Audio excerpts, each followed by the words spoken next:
Okay, my people, I have here in my hands a copy of the Paleolithic People quiz that you will be taking this Friday. Can you hear the quiz? Okay. Now, the material for this quiz comes from the Paleolithic life questions that you answered yesterday or today on the Google Doc using my YouTube video and the textbook section that I posted.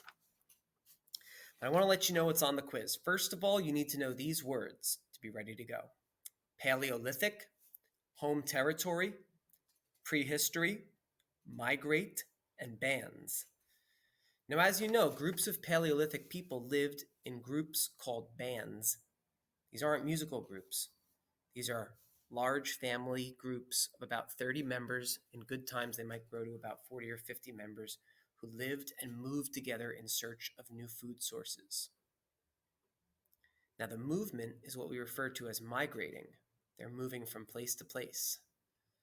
They didn't live in any one place, but they did have a home territory, which was sort of the range of territory in which they moved about in. Now, one of the questions said about how old did Paleolithic people live to be? What was the average life expectancy? If you got that question correct, you should have written something like 20 to 25 years old. Now, that's an average. People could grow older than that, but many people in Paleolithic times died very young because there were a lot of threats to life and there was no modern medical care.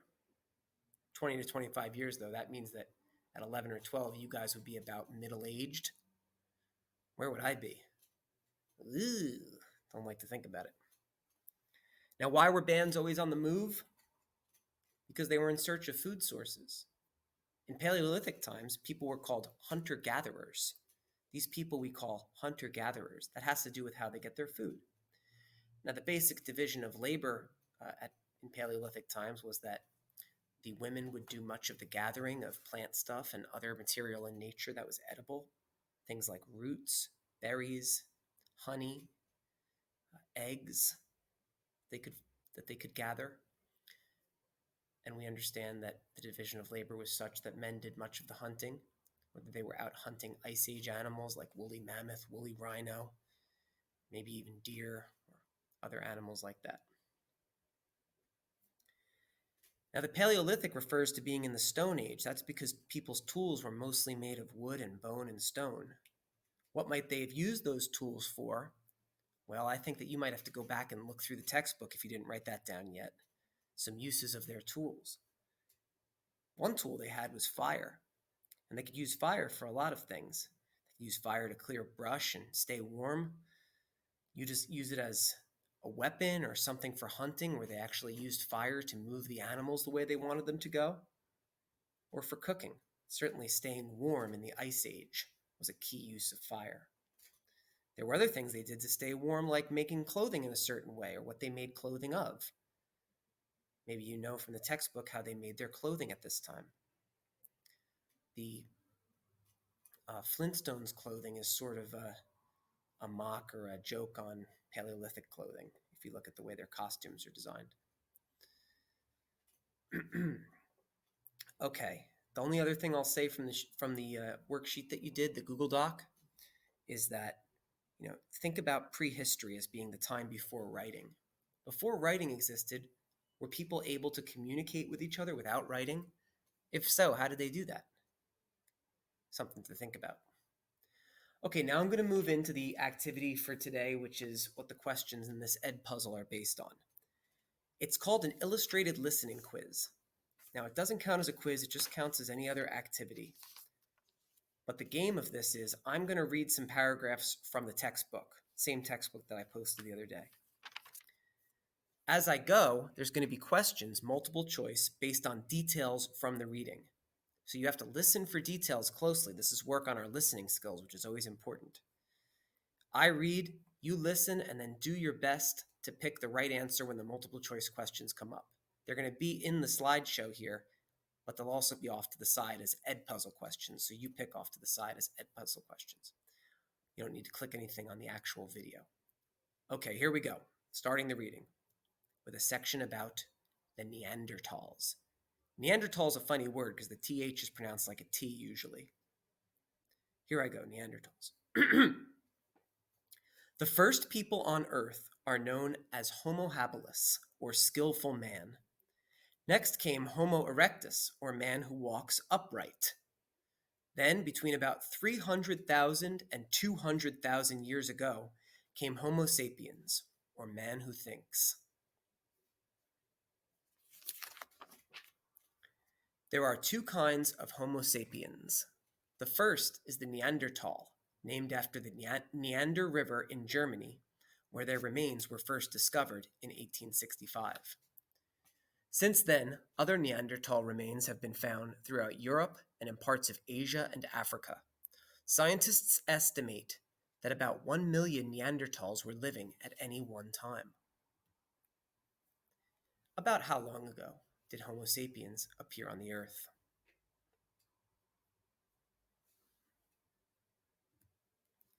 Where were Neanderthal remains first discovered?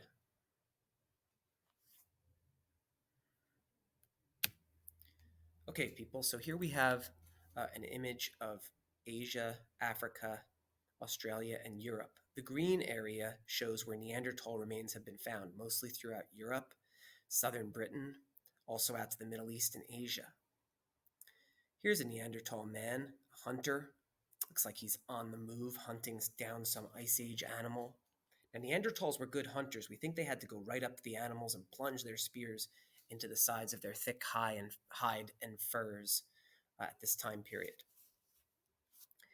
Now, some of you learned in class today from the video, Neanderthals grew to be about 5 foot 4 inches tall, a little shorter than our modern adults. Now, they were set up for life in the Ice Age, a harsh time, a harsh climate and environment. They were a little more broad than our adults. Their features were set up for the cold air of the time. Okay, so some of their features would have looked out of proportion compared to modern people. Okay, their bodies, same thing. You know what? You know where you can get an idea of what Neanderthal were like? If you take a look at some of our 8th graders, just a little bit out of proportion as they're kind of growing and changing into the young people that they are. Okay, that's just my little goofy joke about Neanderthals, folks. No offense. Okay, let me get back to my reading about these 8th graders. I mean Neanderthals, sorry. Neanderthal people were good hunters. They used traps to catch birds and small animals. They used pitfalls to catch large animals like the rhinoceros and the elephant. A pitfall was a large hole that was covered with branches and leaves and earth. As an animal ran across this hole, it crashed through the covering and fell into the pit. The hunters would then kill the animal with spears. Neanderthals were good hunters who used a trap called a pitfall to catch large animals. True or false?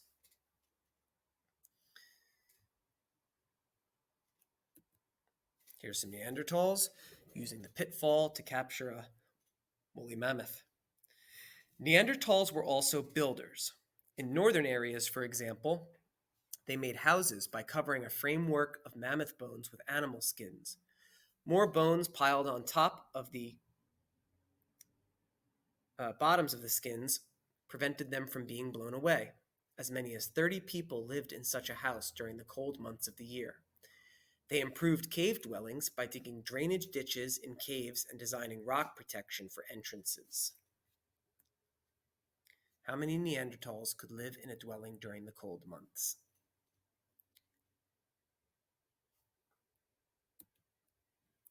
Here's a couple of groups of Neanderthals with their temporary residences or houses, homes. This is some family group living in a cave dwelling. Now, we'd have to say, if this lady's about 25 years old, it must have been a pretty difficult 25 years. Just kidding. People could grow to be older at this time, as we said. That was just a life expectancy based on an average. Now, over here, I see a couple of Neanderthals with the birthday suit look happening, but anyway, they've got their temporary shelter of mammoth bones and branches and animal skins. I have to say, this guy is very focused and concentrated on whatever he's doing with these stones, especially considering the fact that some of his buddies are chasing an elephant through his backyard. I don't know about you, but if there was an elephant running that close to my temporary home, I'd be pretty worried. Back to the reading. According to experts, Neanderthals were also the first people to bury their dead. Archaeologists have found graves of people from this time in which they discovered the remains of flowers, tools, and food. What types of items have been found in Neanderthal graves? Now, here's a small group of Neanderthals burying one of their fallen fellows. It's kind of a sad scene here. Neanderthal were known, or we understand that they buried their dead, members of their groups who had passed on. Now, it's very interesting that they did this. Why?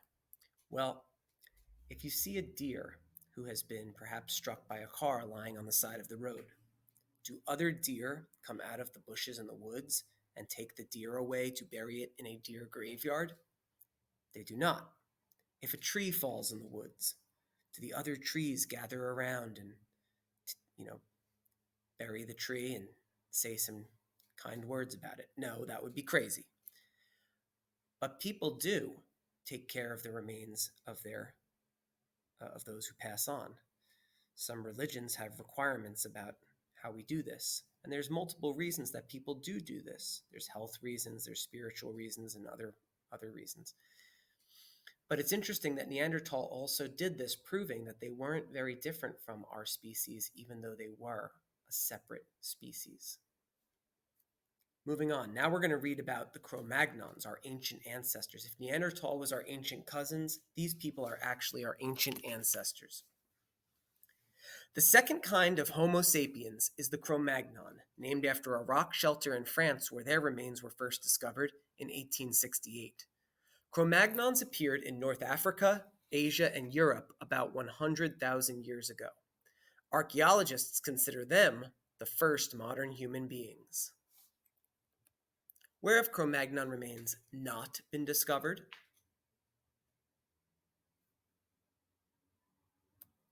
Archaeologists consider Neanderthals to be the first modern human beings. True or false?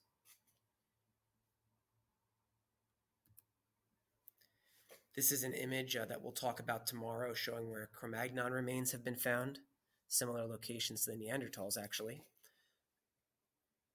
Oh, I'm sorry, that map is mostly showing stuff about Neanderthals, but the skulls down the bottom, do show a comparison of a Neanderthal skull and a Cro-Magnon.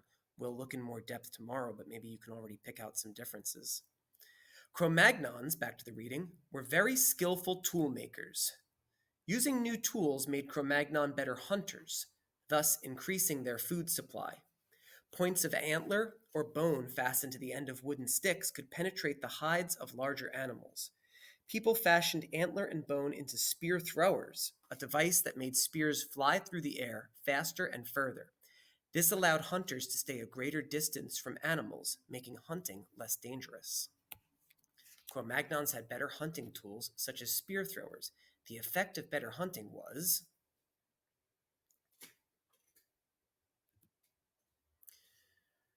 here we have a Cro-Magnon in some Ice Age clothing, which allowed him to go to colder places. This picture, kind of awkward, but it's a comparison of a Neanderthal person to a Cro-Magnon, showing some differences. Hey, it was a hairy, uncivilized time, folks. This is the spear throwing device they mentioned. There's a sort of a handle that would clip into the end of a spear, and it could be launched in a way that allowed people to throw spears faster from a further distance from the animals, making hunting a little safer. This was one of those spear throwing devices. Cro-Magnons also fashioned bone, ivory, and shell into body ornaments such as necklaces and rings. They decorated their clothing with bone or ivory beads. They played music on flutes carved from long hollow bones. Cro-Magnons were artists as well as toolmakers. They carved statues out of ivory and bone or molded them out of clay. They covered the walls of some caves in Western Europe, Africa, and South America with pictures painted brightly, with paints made from minerals. The pictures show mostly animals such as horses, bulls, and deer, but also show outlines and patterns of lines, dots, and curves. Many anthropologists think cave paintings may have had a religious significance. Anthropologists think the cave paintings may have been a kind of textbook about Cro-Magnon ceremonies, traditions, or history. Which of the following did Cro-Magnons not do?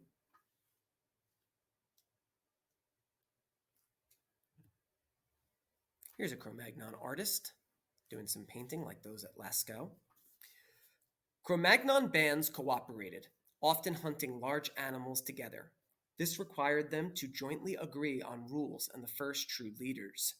Every year or so, they held social gatherings where they exchanged information about the movement of animal herds. They also traded materials such as amber and shells.